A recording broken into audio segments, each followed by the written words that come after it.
You tell me when I'm telling lies.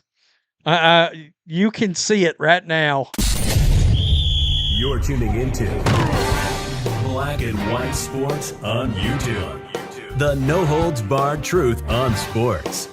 The main event starts. All right, Black and White Sports supporters. Well, mere hours after I had to come on here and cook the WNBA media. By the way, you guys do not hate the media enough. You can never hate the mainstream media enough. That includes sports media. It certainly includes W media. That's right, W media. Just a mere, just short hours later, after I had to come on here and cook a Sports Illustrated writer for being a complete moron. My God, the walking, talking version of meat curtains, the walking, talking version of sugar walls, literally just went online and posted a rant about how it's okay, and he sees it as a positive, that Tiffany Hayes was interacting with fans. What did I say last night? I would wipe my ass with his journalism degree. I'm not sure I'd want to. I'm not sure I'd want to sully my.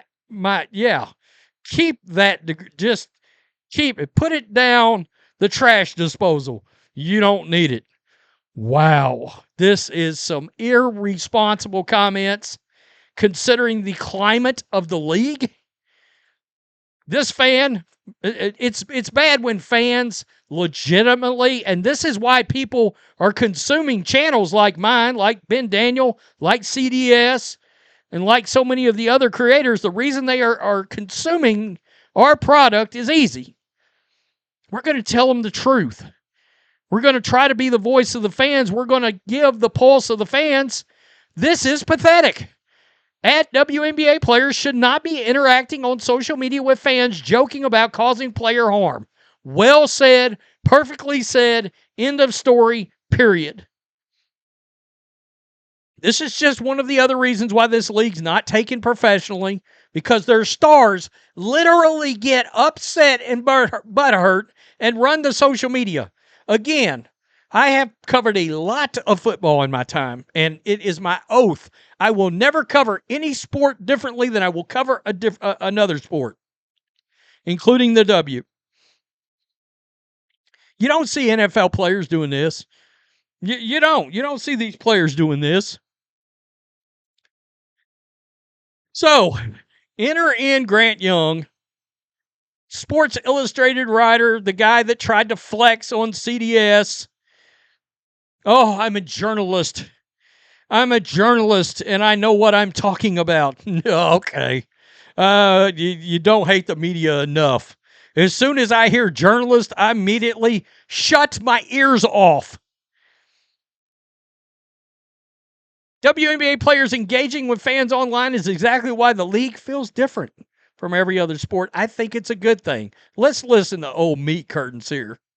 Tiffany Hayes engaging with fans on social media about her recent Caitlin Clark back and forth is exactly why the WNBA feels different than every other sport, and that's actually a good thing. Yesterday, Tip Hayes was talking with fans about her interaction with Caitlin Clark during the Fever and Valkyries recent game. While some fans are upset about what she said, I think it's her speaking in the first place that's more interesting, and that's because this kind of thing is more normal in the WNBA than a lot of people realize, especially when compared to most other sports. Also this morning, the Ringer's Sirat Sohi posted a great article about a portion of Caitlin Clark's fans who believe everything is a controversy, and the most common pushback the article has received is that she and the rest of WNBA media read too much about what's on social media, and sometimes think that criticism is fair, but I also think WNBA fans often forget the amount of access we have to players through social media is unparalleled compared to other sports. Especially on X and Threads, pretty much every day some players are commenting or interacting with fans about the narratives or discourses going on in the league. They're actively participating in this ecosystem. So when players themselves are engaging with online narratives, of course the media that's meant to cover them is going to be doing the same. Because at the end of the day, my job is identifying what people are paying attention to in the sport. And social media, while imperfect, is a useful tool for that. That doesn't mean all online discourse matters or represents every WNBA fan. But in this league specifically, social media and the actual league's ecosystem are very interconnected. And honestly, I think that access and interconnectivity is what makes the WNBA feel uniquely personal and approachable compared to other leagues, which is something that should be celebrated.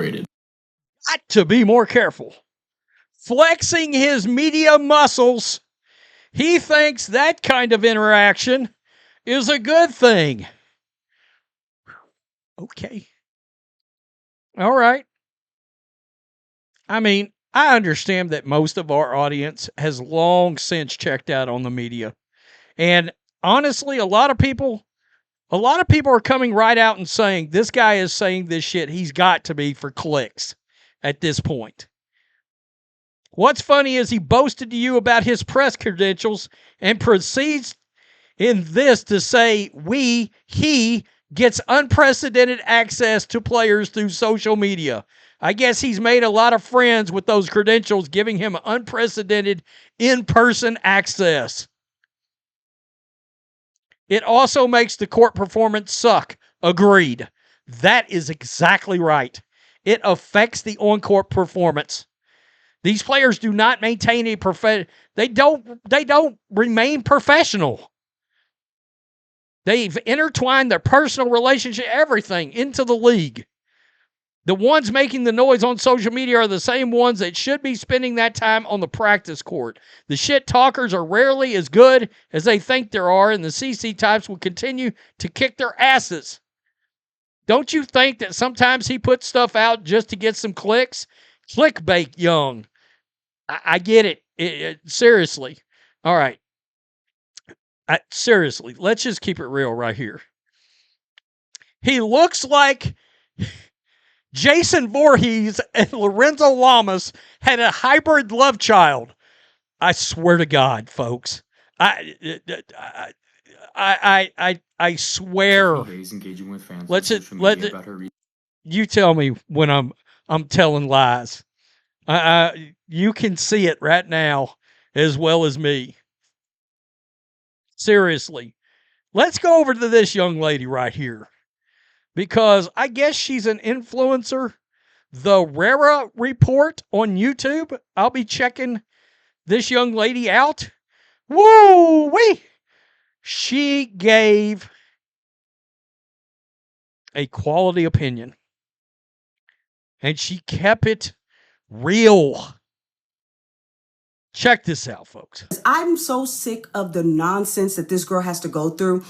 And it's weird. It's weird. She has done absolutely nothing but bring eyes to the league. She has done absolutely nothing but be really goddamn good at basketball. And everybody hates her for it. And don't give me the nonsense or the BS. It's her fans.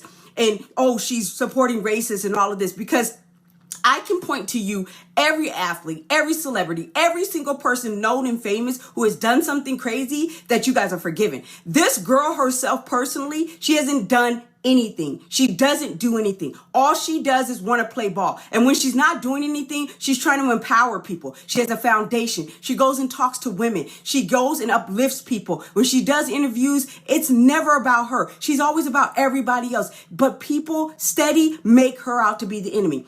Let me make something very clear, because as a black woman, I'm going to call out the prejudice that I see from black women. I don't give a damn if you don't like her. You don't have to like her. But when you don't like her, why do you comment on everything that's about her? Weird. It's getting strange. And I mean, she brought the smoke, and she kept it real. The Rara Report. I hope I'm saying that right. On YouTube. Holy shit. I mean, I'm going to go subscribe pretty quick. I don't even know if she watches the channel. She may hate my white ass. I don't know. But let's be real. It's about Caitlin Clark being white and straight. And she sees this. She can visibly see it. There's an agenda at work. And people can just go out there and run their mouth, talk all kinds of crazy. Sports Illustrated is getting down with that. Instead of think about this. Instead of the media going to the WNBA and Kathy Engelbert and the Indiana Fever and the Golden State Valkyries, and yeah, I said the Fever, because they should be kicking and screaming right now over this Tiffany Hayes thing. I almost said Tiffany White. Oh, Stephanie White. All of it. They should be all kicking and screaming over it. They just act like nothing's going on, and they just keep going. And you got members of the media like this guy that was like, oh, nothing to see here. Please move along. It's good for the league. So what happens when something, if something, God forbid, ever happens on the court, it's partially on these guys for not taking it seriously and not being able to see the forest for the trees and, oh, it's social media and I think it's good to have interactions. Instead of making dumbass videos, you should be nailing the league at every moment trying to figure out what's going on with this thing. Do some actual journalism, some investigative reporting on it. No, it's good. I ain't got to do shit. Let me go make a bullshit video and put it out so somebody will click on it. Guys, the media hates you. By the way, as fans, the media hates you. I'm just letting you know right now. They think you are beneath them. They think they know it all. They think I'm gonna lecture you on how to be a fan and what to consume and all the agenda.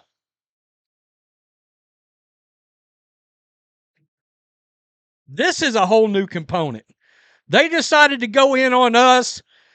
Oh, shit. All right. Make sure you hit subscribe. Make sure you're still subscribed. It's on. Peace. I'm out. Till next time. Thanks for watching the show. Be sure to like, comment, and subscribe. Be sure to tune in next time on Black and White Sports.